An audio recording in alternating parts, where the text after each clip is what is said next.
Hello everyone, my name is Dominic, also known as Breeze, and I attended YCS Dortmund last weekend, and I did the three-peat. I topped again with my favorite deck with White Forest. Unfortunately, Fafa and Triff seem to be in agreement that I didn't actually top, so maybe I have to just send these back. Konami, if you could give me an address to ship these to, that would be great. Um, So this is what I played. Let's get right into it. I played 40 cards for max consistency. I played White Forest Azamina with a branded engine. For the White Forest cards, I played 3 Sylvie, 3 LZ, 1 Azamina LZ, 1 Field Spell, 1 Tails. So Sylvie and LZ are starters. They're really good. Tails is a search target for Sylvie to combo. Field Spell is an extender, and you need this as an engine requirement. I don't consider the Field Spell a starter because Field Spell combo is fucking dog shit. Don't play Astella. That card is kinda bad. Also, an extra target for Sylvie to add did come up. I play one in the side, and I don't think it's worth to main one of them, like an extra target in the main. The Bell Engine is mandatory in this deck. These two are like kinda awful, like kinda bad. I keep talking about how I hate these cards, but White Witch and Vengeance are amazing. They make your board be indestructible, which helped a lot the entire weekend. I've had Jaco Tail opponents summon Exiton on me and be like, why board no die? Why game bug? So I would never cut these. At least not the Vengeance and the White Witch. Then we're still playing Black Witch and 3 Wanted.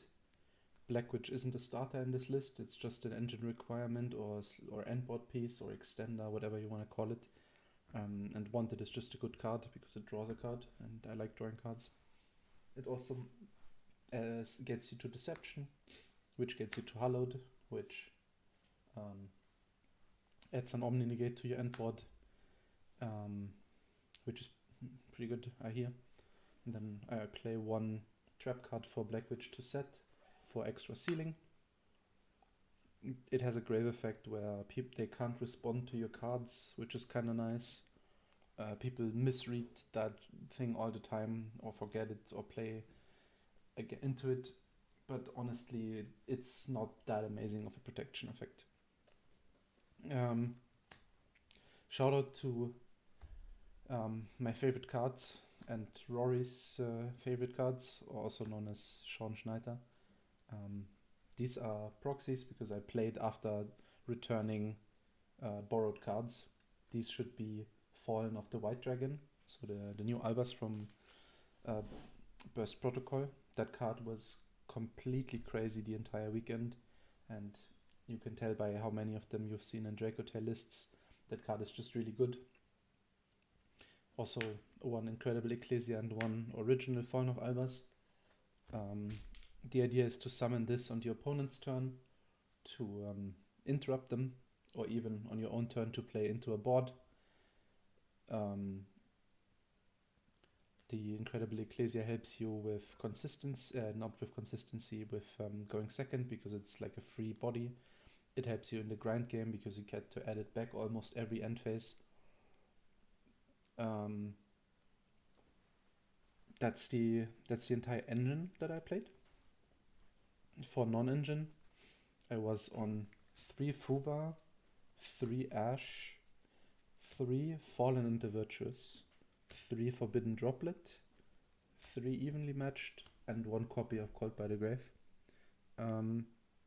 So Droplet and Fallen are insane and really, really strong. I would recommend that if you can fit the extra deck for Fallen, you always play this card, and same for Droplet. Like if your deck can afford to, if your deck plays cards that you are happy to send for cost, then Droplet is good, especially this meta game. Called by is non-explanatory, that card is crazy. Ash Blossom helps you with Charmies, Purulia has been getting a lot more popular again, and this deck hates Purulia. So I feel like you have to play Ash Blossom. It's also good against Dracotail. I usually side this out going second against anything except Dracotail, where I leave it in. Yeah, there were people that didn't play Fuba this event. I think that's kind of crazy. Um, yeah, I'm not on any soft hand traps. I just want to resolve Fuvalos when possible and just have more cards in hand so I can beat them with Engine. I get that, like, if you get ashed on Fuva and they add back Ash, it's like completely cooked. But I feel like if Dracotail goes first and they have Ash and they can afford to add back Ash, then you weren't winning anyway, in my opinion. And I feel like Fuva is one of the few cards that actually increases your odds of winning the game and against Dracotail. Evenly was like a last second decision. I'm not sure what else it would be. It could be Forbidden Crown. I didn't really have the opportunity to just play 3 Crown in here. The Evenly was okay. Like sometimes you actually resolve it, but another really good part about Evenly is that it's a trap card for Vengeance, so it helps you get Vengeance on the board in games where you can't just combo for free, which is kinda overlooked sometimes. Like I could see myself play Imperm in this slot instead, just because it's a trap card, even though Imperm might not be the best hand trap in the game right now. Then for the extra deck, I played the 3 good White Forest Synchro monsters. Non once per turn Book of Eclipse and helps you OTK like crazy. This you make in your combo to like search a card. It also protects all of your synchros from destruction. So this can't get Ligard. People kinda Lunalight players sometimes forget that you can't Ligar this. Then I played Poplar, and the out of turn targets to summon of Poplar were Chaos Angel and Despian Luluva Lilith. So these 3 were amazing. The regular White Forest synchros. The Poplar was like second wave, right? And Chaos Angel also was amazing. I often made Chaos Angel with Light and Dark as part of my turn 1 board, using the Sylvie Reborn and the Muase Lago, just because it protects your Ilia Sylvia from battle, and like if they impermanibulate in the turn, you get to keep some of your board, right? So Chaos Angel was amazing. It also helps you like stay alive. Like if you manage to make a Chaos Angel going second with the last bit of your resources, it's really really good like that, and it helps you out like problematic floodgate cards sometimes. I decided to play Poplar because Vengeance and Diabel summoning only Book of Eclipse isn't good enough in my opinion. Like you need something else to summon, even if she's not once per turn, because like Book isn't great against Dracotail, for example, right? And so I played Poplar in that slot because both of them can summon Poplar, and then realistically you need a Synchro 12 for Poplar to summon, and I decided to play Despian Luluva Lilith. This card was okay. I feel like all of the 12s you can play are pretty mediocre. Like Lulu was mid, Vengeance Dragon was mid in testing. Having to play Legacia sounds awful. I'm really not sure what I would put in this slot, but I don't want to, like, I want to cut these 2. I don't feel like they are that good. I feel very similar about them, like I feel about Evenly, right? They're like okay, but I never really felt like they made the difference between me winning or losing the game. Then I played the Ecclesia and the Dark Dragon, this wonderful new card. Basically, what I decided what I was gonna do this event was when I synchro climb into my level 8 synchro, instead of making Queen, I make this, and then I use the effect to banish it until the end phase, summon Fallen the White Dragon from my deck, and that gets me Incredible Ecclesia from the deck as well. And then you turn Fallen the White Dragon and Ecclesia into the Diabel Queen, which means you get both Synchro 8s on your end board. And the only thing you're missing out on is the Synchro 8 from White Forest adding back a spell trap. So if you really need to add back something, you can't go for this. But I felt like the extra interrupts out of this, like this adds a Fallen of Albaz out of turn and an incredible grind game, because when it goes to the graveyard you can shuffle something and you get to add back Incredible Ecclesia every turn, right? So like this helps with the grind game quite a bit in so to make up for the one spell trap add back that you lose. And obviously if you open Fallen of the White Dragon or whatever his name is and White Forest Engine, then you just make Queen add back, and then later in the turn you make this with white by specialing white, and you also get a Fallen quick play to your end board for free. Speaking of original Albaz and Fallen of the White Dragon, these were the other targets I played for that engine. So I played Titanclad, Mirror Jade, Albion, and Dogma. The idea behind this is you have two good targets here to summon off Fallen of Albaz. Mirror Jade basically takes one big guy and then outs whatever you want later. So like Mirror Jade doesn't have to disrupt all at once, whereas Dogma removes two bodies and disrupts their graveyard, which is completely amazing. This card has been insane for me all weekend because it also turns into a tower, right? So like you just make this, you out two bodies, you disrupt their interrupts, you get a tower, and if they somehow out it, you also get follow up, because in the end phase it gets you a quick play, right? I feel like I might even want to play two of this, because you send it and you also want to summon it, if that makes sense. But obviously the extra deck is really tight. I summoned Mirror Jade a few times, it was fine, but Dogma definitely comes up way more. And then Albion is self-explanatory. You activate Fallen, send Albion, and then in the end phase you get another copy of Fallen for the opponent's turn. And then there's Titanclad, which is good because I play original Albaz, right? So you can send this with Fallen of the White, and then attempt to go into Queen or this, and they will obviously interrupt you, like if you're going second, right? And then in the end phase, suddenly you're gonna go Titanclad, summon original Albaz. Original Albaz, discard the Ecclesia that you added back, and then you fuse into Mirror Jade in the end phase. Then you out one more body that they have, one with Albaz, one with Mirror Jade. And then you send Dogma.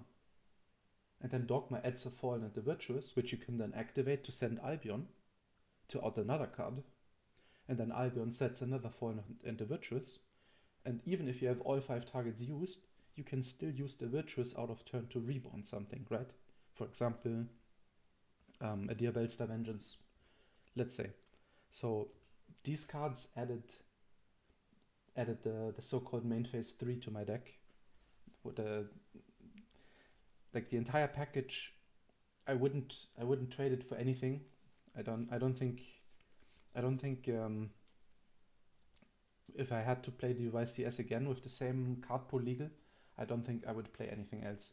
Like the Fallen and the White Dragon and the Fallen and the Virtuous quick play spell, those cards are completely broken and they're really fun as well. I sometimes forgot some of these effects because I'm bad at the game, but also because I haven't played Branded before. So it definitely adds another layer of skill, in my opinion as well. Like these cards are really fun. And then the last engine in the extra deck is Azamina. Muaselago gets you to combo, like it gets you extra resources. Ilia Sylvia is the Omni Negate you put on your end board.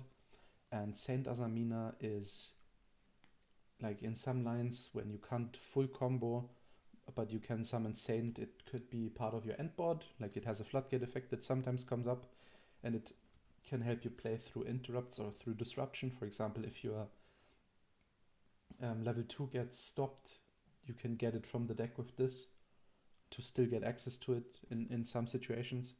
But the main reason that Saint Azamina is in here is if you summon this card, it means you will win this turn almost every time, because you just go into the battle phase and suddenly you're playing Yubel, and then your opponent takes a lot of damage because this guy is 0 and you can summon the 0 from your main deck. And if there's a Liger Dancer, then yeah, they kind of die, which is really based in my opinion. And the last card in my exo deck was SP. I summoned this a couple times. It helps you deal with problematic cards. For example, you needed to beat, like the Saint alone can't beat Lunar Light. You need to play SP because SP outs their Baguska, right? Because if you can't out Baguska, then you can't attack.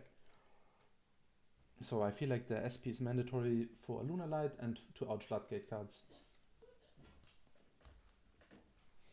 In the side deck, I played 3 Perulia. The evenly matched in the main could just be these Perulias. Like the deck is fine maining 6 cards that you have to side out going second because you discard 2 for your combo. I probably would try this, but the main reason I didn't main the Perulia was that White Forest needs a good amount of spells and traps in the main. Like you can't play too many monsters, otherwise you can brick. You always need a spell or trap somewhere in your combo line. Then I played 2 Droll. Yeah, cards at 2. Card beats my deck, but I felt it was necessary to have like this kind of a hand trap in the sideboard, because oftentimes I'm gonna watch my opponent combo the entire game, and some of the decks set up too much of a board to just break. For example, Vanquish Soul Canine sets a very, very strong board. Or if I were to play the mirror, I actually saw a lot of White Forest even make day 2. So I felt like Droll was good to at least side. I put it in a bunch of matches. Like I even put it in against all of my Radiant Typhoon opponents. But funny enough, the only match I drew Droll the entire weekend was against Malice, and I drew it together with a Charmy, and the Charmy resolved, so I never ended up using the Droll. Which is a bit sad, but I definitely would play this again. It's just matchup variance. Like sometimes you will need this. I also would put this in against Magistus Dracotail, for example, because the Magistus cards kind of lose to this. I don't think it was a bad call to play this in the side. This, on the other hand, I wouldn't recommend. Super Poly was awful. I didn't play any extra targets for it because you can't afford to. I only put this in against Dracotail, so to summon Saint if they ended on a Synchro in the Fusion monster, and to summon the albaz fusions if they ended on albaz on their board randomly, or if they would try to summon albaz on my turn to disrupt me, I would Super Poly to use their albaz and their board to turn their albaz around on them, and that did actually work. Like I didn't lose a match to Dracotail, and I Super Polyed a few of them, but it didn't feel that amazing. Like it's a bit weird. I'm not sure on this card. And then to finish out the side deck, I played a Thrust package. I played 3 copies of Thrust, a Talents, a copy of Black Goat Loves, and a Different Dimension Ground. The Different Dimension Ground was absolutely mandatory. Thrust and DDG against Dracotail was the only reason I had a chance going first when they Charmied me and had 5 mana. The Black Goat is just a generic card that you can set off Thrust, and it's very synergistic with the deck. In a previous deck profile, I said that to play this deck, you should play 3 Black Goat, and unfortunately, I think it's just not the format for this card. It's just not that great right now. That's why there's only 1 of it in here. And then I played 1 Scourge. Basically, this lets you tribute a Synchro to negate a face-up card on the field. This is like an extra Sylvie target for when you go first. It negates board breakers. And I think that was the correct going first card to play. Like this comes up more than Woes in my opinion. Even though people play stuff to dodge an effect like this, I still think it is the correct call, because Woes plays really poorly into Fuva. So like if you're going first and you get Charmied and you get Woes, then they get a like insane amount of value if they Charmy you again on their turn. And similar to how Yummy is, if you get Charmied on both turns, you kind of lose. So I didn't like Woes for that reason. So to sum it up, the things that I would change is I would probably not play Super Poly in my sideboard again. That didn't like feel that amazing. The Evenly didn't feel that amazing, and in the side deck the Ludova Lilith and the Poplar didn't feel that amazing. I didn't play Zaren because only Queen can summon Zaren, and I wanted to play Diabelze, the OG one, the 7 anti-spell girl, but I couldn't find one on Friday. So I would probably replace the Black Goat and one Super Poly with the Sinful Spoils Trap that summons Diabelze on the opponent's turn to anti-spell people, and like 2 of some non-engine. I'm not sure what I would play. Thank everyone. Thanks for watching, and I'll see you around at the next event.